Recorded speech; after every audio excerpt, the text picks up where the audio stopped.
everyone, and welcome back to Politics Made OK. It's nearing the end of November, so you know what that means.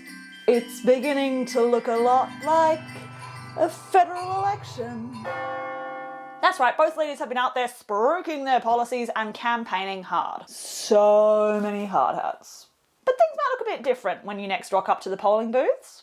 And it's got something to do with Donald Trump. The ghost of Christmas past strikes again.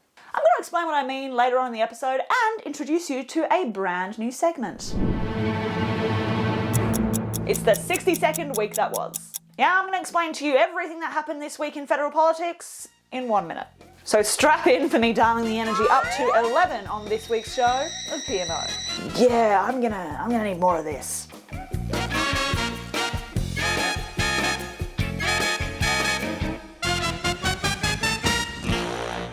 Now, I've given you my prediction that the election will be in May in an earlier show. But that hasn't stopped things kicking off already 6 months out from that election. In the last 2 weeks, we've seen Scott Morrison driving cars, Scott Morrison charging cars, Scott Morrison getting a haircut, Scott Morrison in high-vis. The man is everywhere. So it might seem like a while before you go to the polling booths, but the distinct stank of an election is definitely in the air. Oh, get out of here! Get out of here! None of that. Nah. But something could actually be quite different in the next election for all of you voters out there. Which, thanks to our compulsory voting laws, is all of you. And that is that for the first time, you might have to present one of these bad boys when you vote. Oh, I have not used this in a while. That's right, it's our very own Stop Voter Fraud law. And you guessed it, this is where Trump comes in. Now, we all know that Trump lost the last election to Joe Biden. And when I say we, I mean everyone but Trump, who, despite the election results, just decided that he'd won and made sure that everyone knew it.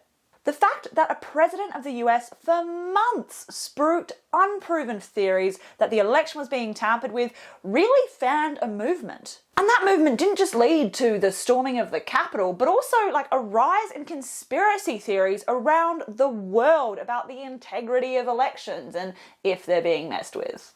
And this is where Australia comes in. The coalition last month proposed this law that will change voting a little bit in Australia, and it's going to be really hotly debated in Parliament next week.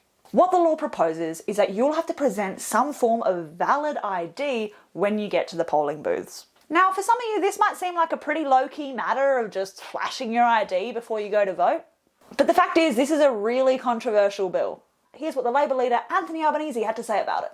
Why is the Prime Minister seeking to suppress Australians' right to vote and importing Trump-style attacks on democracy into Australian politics on the eve of an election? The problem that Labor, the Greens and actually a heap of human rights organisations have with this law is that it would make it harder to vote. And if you're a fan of democracy, that just ain't good. And who does it make it harder for? Well, First Nations people, people from lower socioeconomic backgrounds, maybe people fleeing domestic violence that don't have that kind of documentation on them. You know, it's all groups that probably wouldn't vote for the coalition. What a coincidence! And what's the government's reason for proposing this bill? People who go to vote should be able to say who they are and prove who they are, Mr. Speaker. Under our proposals, every vote will count, every vote will matter, Mr. Speaker. You can hear the echoes of the US election, right? Morrison is basically signalling to the Australian public that all votes will be counted and you cannot vote more than once, basically trying to stop those conspiracy theories in their tracks. To put it even clearer, the Finance Minister said this when asked why on earth we need this law. Perceptions do also matter in relation to confidence in systems, and I think we see that ever more so in terms of conspiracies and other theories that often run wild across different online domains nowadays. So that leaves us with two really important questions. One, does voter fraud actually happen in Australia? And two, will people's votes actually be suppressed by the passing of this bill? So, does voter fraud happen? The answer is yes, but barely. Of the 15 million people that voted in the last federal election, there were 2,000 multiple marks recorded. That means multiple tallies next to someone's name. And the record for the number of times one person voted? Was it 20, 50, 100? One elector who appeared to have voted 11 times was the highest number, his own festival of democracy, if that's exactly what occurred. A festival of democracy sounds like a music festival that serves nothing but snags. And I am here for it. But who are these multiple voters? Professional criminals or con artists? Or maybe just one of these? Some men just want to watch the world burn. Wrong again. They're older Australians, and some of them can get confused with the voting process. So not exactly an underground gang trying to overthrow democracy. And on the question of whether these laws will suppress people's right to vote, the fact is it is going to make it harder. And it's going to make it harder for groups who have, on average, a lower enrolment to vote. That said, there are options if you don't have ID on you when you go to the polling booth. One of those options is getting someone deemed eligible to vote to vouch for you. I do wonder how that would go. If it'll just be like, she's good. The other option is that you can cast a declaration vote, which allows for more checks on your identity and your eligibility to vote after polls have closed. Now, this is going to pass the House of Representatives pretty easily because, as I've explained in a previous video, the government has the majority. But they're going to have a harder time getting it through the Senate.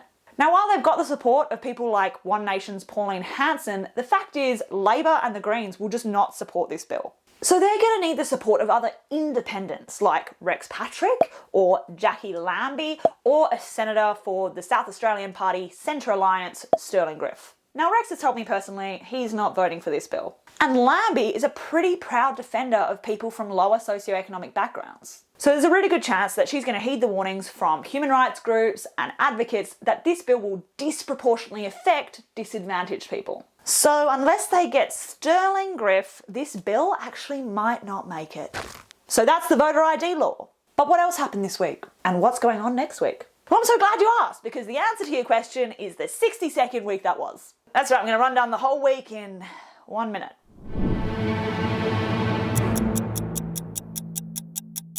Starting right now. The coalition is all about coal, with the PM declaring that we're going to use it for decades to come, just days after signing a COP26 pledge saying that we're going to phase it down.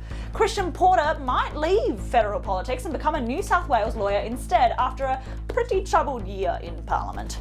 Labor has announced a $2.4 billion plan to fix the NBN if it's voted into government, which will speed up our internet finally and give 30,000 families free access to broadband.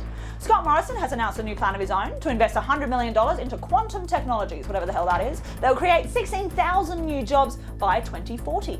Health Minister Greg Hunt says that the WA border might come down as early as January to make way for the Ashes, but Premier Mark McGowan says that this guy has no idea what he's talking about. The federal government has launched a TV campaign to boost Indigenous vaccination rates, fronted by TV personality Ernie Dingo, and religious discrimination laws that would stop people of faith from having action taken against them if they offend people will be reintroduced into Parliament on the final sitting fortnight of the year, starting Monday.